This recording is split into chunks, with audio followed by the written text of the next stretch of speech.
ಇನ್ನೊಂದು ನನ್ನ ಪ್ರಶ್ನೆ ಸರ್, ಎಸ್ ಪಿ ಸರ್ ಬಂದಿದ್ದಾರೆ ಸರ್. ಈಗ ಸಭೆ ಮಾಡ್ತಾ ಇದ್ದೀವಿ, ಇಲ್ಲಿ ಸಮಸ್ಯೆಗಳು ಹೇಳ್ತಾ ಇದೀವಿ, ಅದು ಬಗೆಹರಿಯುತ್ತಾ?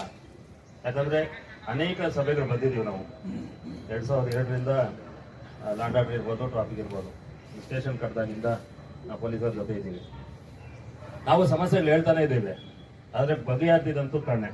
ಈಗ ಅವ್ರು ಯಾರೋ ಹೇಳಿದ್ರಲ್ಲ ರಾಜ್ಕುಮಾರ್ ಪಾರ್ಕ್ ಹತ್ರ, ಒಂದ್ಸರಿ ನಾವು ಕೇಳಿದ್ದಕ್ಕೆ ನಾನು ಧಮಕಿ ಹಾಕಿದ್ರು, ಮರ್ಡರ್ ಮಾಡ್ಬಿಡ್ತೀನಿ ಅಂತ.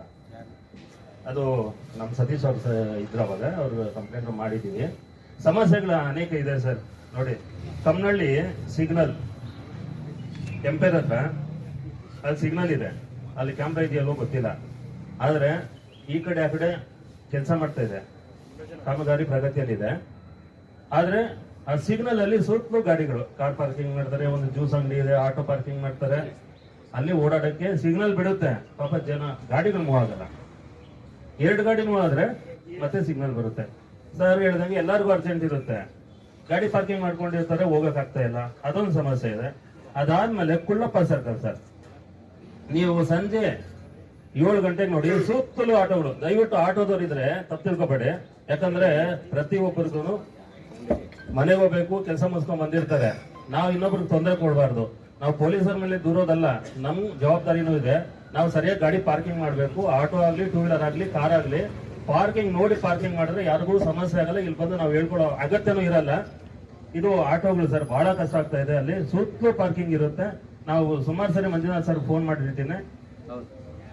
ಆಗ ಫೋನ್ ಮಾಡಿದಾಗ ಸ್ವಲ್ಪ ಹೊತ್ತು ಬರ್ತಾರೆ, ಅವ್ರು ಹೋದ್ಮೇಲೆ ಪೊಲೀಸರು ಹೋದ್ಮೇಲೆ ಮತ್ತೆ ಯಥಾಸ್ಥಿತಿ ಆಗುತ್ತೆ.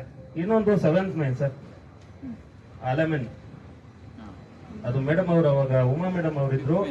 ಒಂದ್ ಕೆಲಸ ಮಾಡಿ, ಇದು ಟರ್ನಿಂಗ್ ಇದೆ, ಇಲ್ಲಿ ನೋ ಪಾರ್ಕಿಂಗ್ ಮಾಡಿ, ಆ ಕಡೆ ಪಾರ್ಕಿಂಗ್ ಮಾಡಿ ಅಂತ ಹೇಳಿದ್ವಿ. ಅದು ಅವರು ಕೇಳಿಲ್ಲ, ಈ ಕಡೆ ಪಾರ್ಕಿಂಗ್ ಕೊಟ್ರು.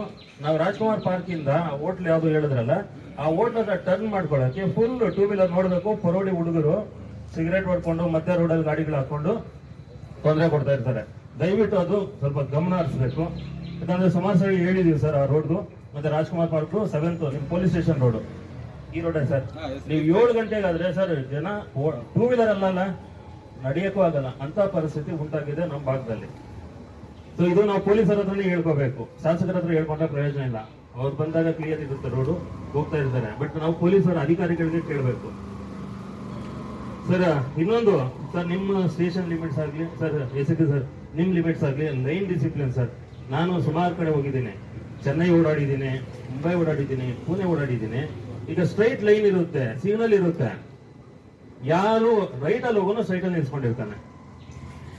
ಅದನ್ನ ನೀವು ಗಮನ ಹರಿಸಿ 1-2-3 ಜನಕ್ಕೆ ಫೈನ್ ಹಾಕಿ. ಇಲ್ಲಿ ಏನಾಗಿದೆ, ಪೊಲೀಸರಿಗೆ ಏನ್ ಹೇಳೋದು, ನೋಡ್ಕೊಳ್ಳೋಣ ಬಿಡು, ಕೇಸ್ ಬಂದಾಗ ನೋಡ್ಕೊಳ್ಳೋಣ ಬಿಡು ಅಂತ. ನೀವು ಹೆಚ್ಚಿಗೆ ಫೈನ್ ಬಂದಾಗ ಗಾಡಿ ಸೀಸ್ ಮಾಡೋ ಅಂತ ಮಾಡಿ, ಖಂಡಿತ ದಾರಿಗೆ ಬರ್ತಾರೆ. ಯಾವುದೇ ಒಂದು ಕೆಲಸ ದಂಡಂ ದಶಕ್ಕೂ ನಮ್ಮ ಯಾರು ಹೇಳಿದ್ರಲ್ಲ, ಆಗಿಲ್ಲ ಅಂದ್ರೆ ದಯವಿಟ್ಟು ನಮ್ಮವ್ರಂತೂ ಕೇಳೋದಿಲ್ಲ.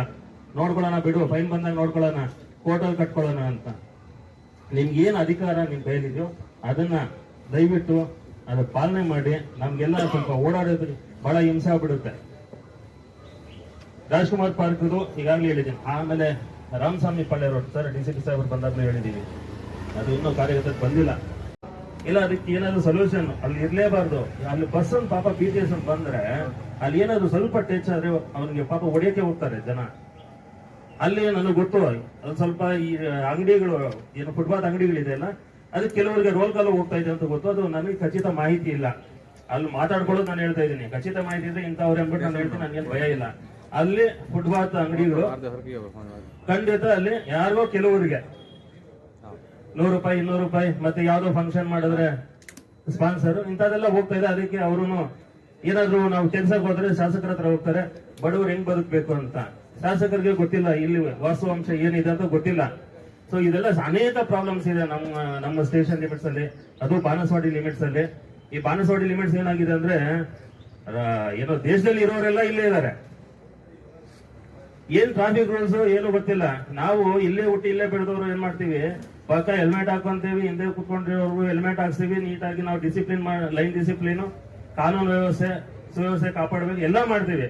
ಆದ್ರೆ ಈ ಊರ್ ಬಿಟ್ಟು ಬಂದವರು ಇರ್ತಾರಲ್ವಾ, ಅವ್ರಿಗೆ ಏನೂ ಇಲ್ಲ, ರಿಜಿಸ್ಟ್ರೇಷನ್ ಈ ಊರ್ದು ಇರಲ್ಲ, ಅವ್ರಿಗೆ ಹಿಡಿಯಕ್ಕೂ ಆಗಲ್ಲ ಅಂತ ಪರಿಸ್ಥಿತಿ ಇದೆ. ದಯವಿಟ್ಟು ಈಗೆಲ್ಲ ಯಾರೆಲ್ಲ ಜನ ಏನೆಲ್ಲ ಹೇಳಿದ್ದಾರೆ ಅದ್ರ ಕಡೆ ಗಮನ ಹರಿಸಿ ಮುಂದಿನ ಸಭೆ ಬಂದಾಗ ಸರ್ ಇದು ಮಾಡಿದ್ದೇವೆ, ಇದು ನಮ್ಮ ಈ ಸಮಸ್ಯೆ ಬಗೆಹರಿದಿದೆ ಅಂತ ದಯವಿಟ್ಟು ನೀವು ಜನಗಳ ಮುಂದೆ ಹೇಳಿದ್ರೆ ನಮಗೂ ಒಂದು ಪೊಲೀಸ್ ಇಲಾಖೆ ಮೇಲೆ ನಂಬಿಕೆ ಬರುತ್ತೆ ಸರ್. ಧನ್ಯವಾದಗಳು.